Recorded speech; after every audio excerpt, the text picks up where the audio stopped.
হয় আমি ৰাতিপুৱা আজি প্ৰায় 8-9মান বজাত খবৰটো পাওঁ যে এনেকুৱা এটা ৰহাত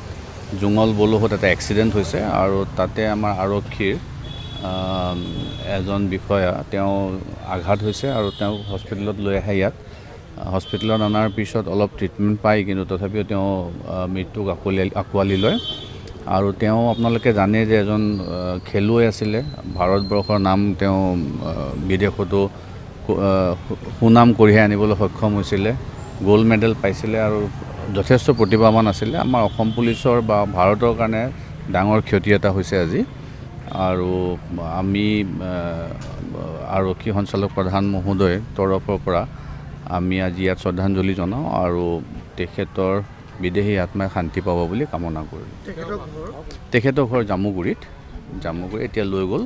তেওঁ দেউতাক আহিছিলে আৰু জামুগুৰি বেটেলিয়ানৰ তেওঁ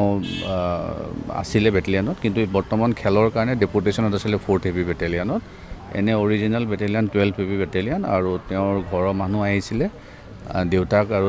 ককায়েক আহিছিলে তেওঁলোকে বডি সমজি লৈ গৈছে এতিয়া আমি থৈও আহিম তালৈকে আমাৰ মানুহ গৈছে লগত